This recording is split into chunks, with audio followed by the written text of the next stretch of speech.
Well, y'all, after about 2 decades, it's time to buy a new bike. Let's talk.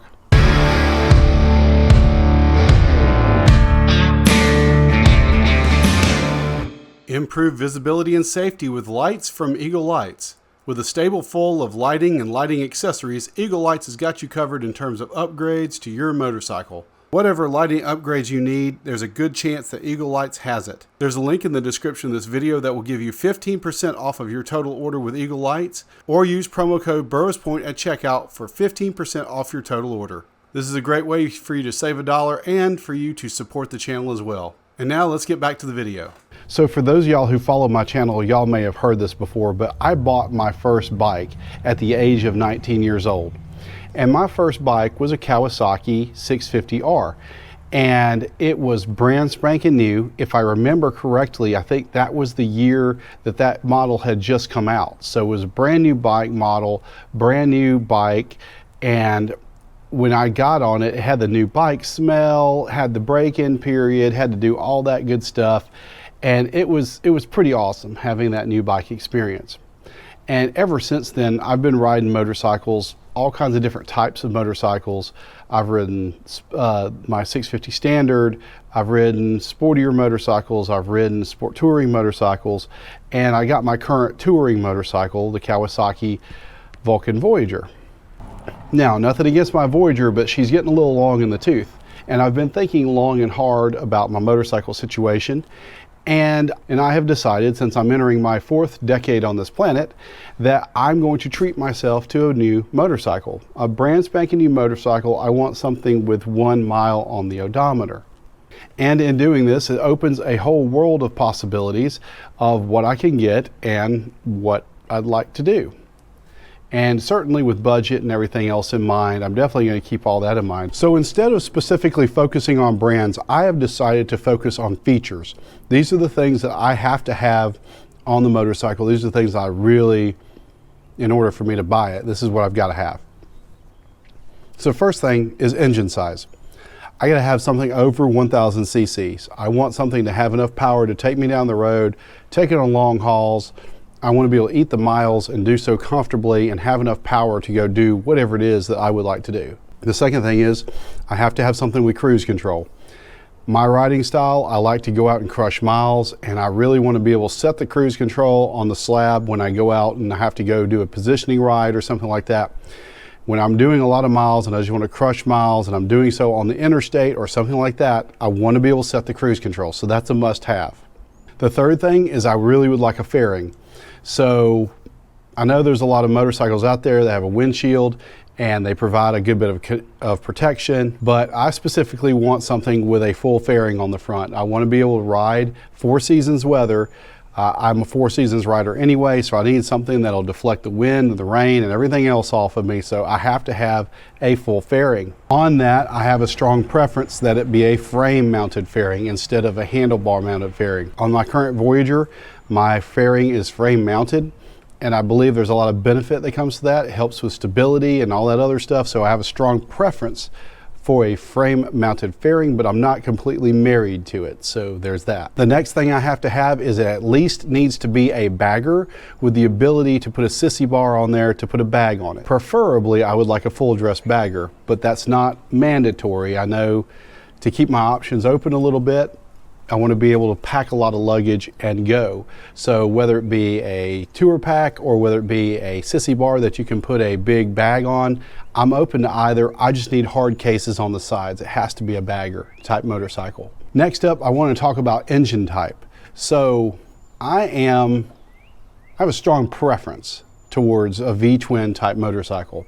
And I say that because I tried at one point in time, I thought I wanted to get a BMW R18, and I was really intrigued by the Boxer engine. I thought that BMW had an interesting brand. I thought that everything was interesting about their motorcycles. They had great technology and all that other stuff built in. However, I went and bought a 1200 CLC just to see what it was like. I figured it was a small investment into owning a Boxer type motorcycle, and what I had discovered is I'm not really down with a Boxer engine. There's something about it, I don't know, it doesn't give me the joy that riding a V-twin does. It's definitely something that's subjective.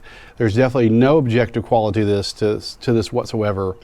It's just a gut feeling, and that Boxer just doesn't do it for me. So I'm not considering anything BMW R18 or anything like that.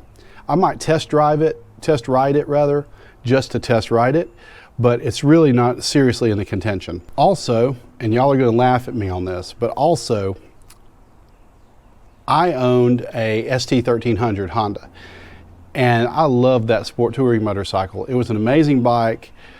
The only reason why I got rid of the bike was because my wife is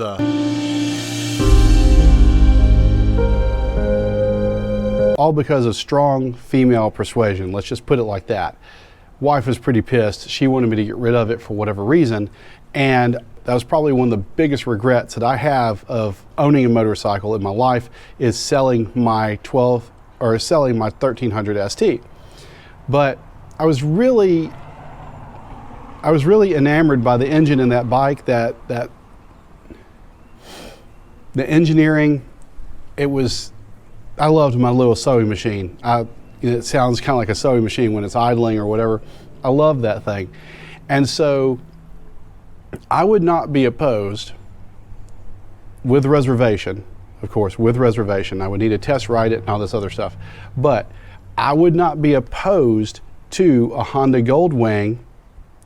But again, I do so with reservation. I really would like to test ride it. I would like to think on it and kind of percolate on it.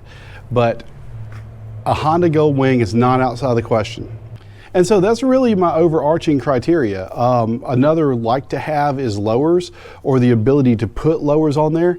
I really would like to have lowers on the motorcycle, but as long as I can go get aftermarket lowers or something to put on there to protect me, again, 4-season riding, I want that protection from the wind and the elements and stuff like that. So as long as I have the ability to put lowers on there, I guess that's also important criteria. It doesn't have to come on the bike though. They just need to be available. But that pretty much does it for my overall arching preferences.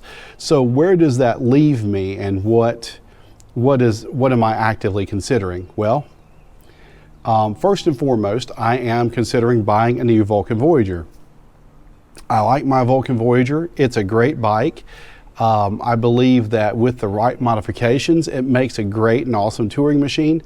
I have no issues with my current bike. It's just getting a little long in the tooth, and I wanted something a little bit newer, something that I knew the maintenance history on. So even if I do buy a new motorcycle, I may not get rid of this one. It just kind of depends.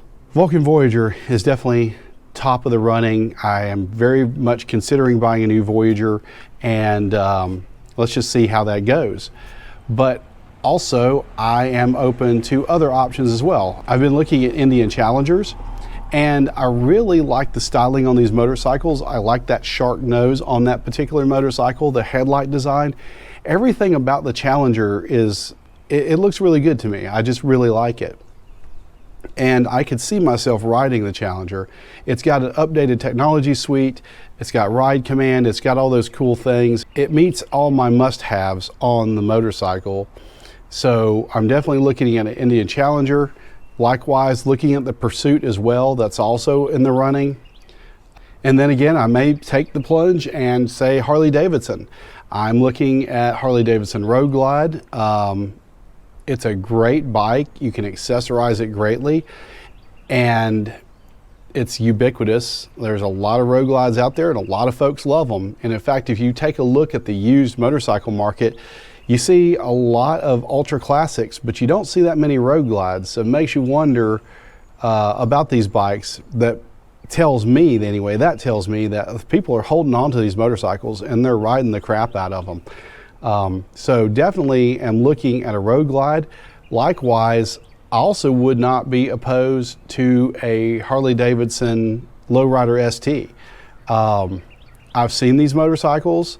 They look pretty cool. Actually, the fairings on them is a little bit small, but they're, it's a sportier type motorcycle. And I guess it's Harley Davidson's sport touring machine. So I wouldn't be opposed to checking that machine out either. Already mentioned the Goldwing. I don't know if it would be the full touring model or if it would be the F6B. Not sure which way I would go on that, but I would be open to a Goldwing of some kind. The major question I have about the Goldwing is, what would I feel like? Again, this is that intangible, but it's not a V-twin motorcycle, obviously. So what would be my feelings on it in long-term ownership? Would it give me the same joy of riding that I have currently with my V-twin motorcycle? What would that be like? So I really need to answer that question. I need to take a test ride and get a feel for that bike to be able to answer that question. But before I do anything, I need to answer that question. Like I said a moment ago, R18 BMW, I might test ride one. I mean, I really might test ride one, but I don't know that I could today commit to saying, yes, I would buy that motorcycle. The Boxer engine gives me great reservation just because I've owned one, and it just doesn't give me the same joy of ownership. Now I do know that the R18 is a lot more powerful than my 1200 CLC. So I will give it that. If it had more oomph, maybe I would be more likely and apt to say yes, but that's greatly concerning to me. So that leads me to, what is my time frame of purchasing?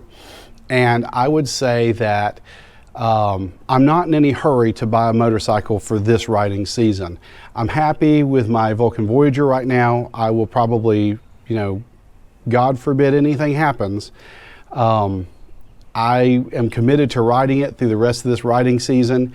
I'm looking at purchasing sometime early 2026. So I've got plenty of time to go do the research, do the test rides and all that.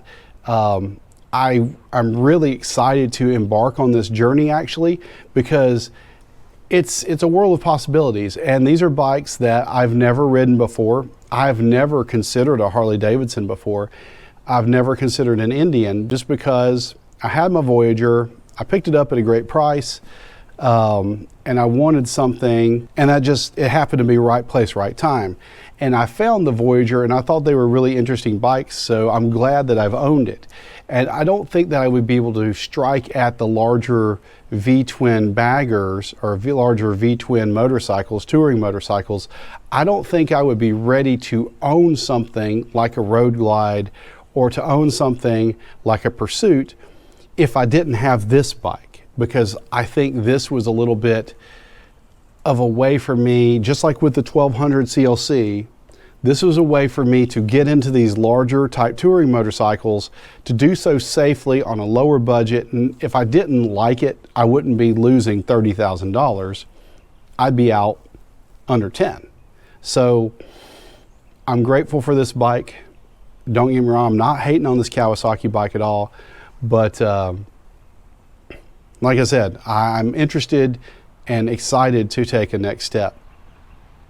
So what do you think? If you follow my channel and you know my style of riding, you've seen my videos, which bike do you think would suit me best? Which bike do you own? What kind of riding style do you have? What would you recommend? I'm all ears. I want to hear it, because me, myself, I can only do so much research or whatever, but I want to know what all y'all think. I would love to get input. I would love to know.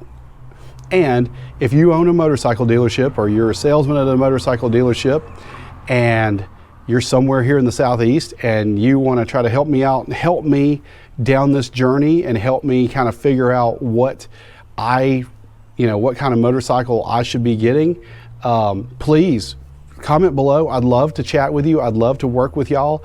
I really want to know. So please leave a comment below. Let's talk about it. Thanks for watching, and as always, catch you on the next one.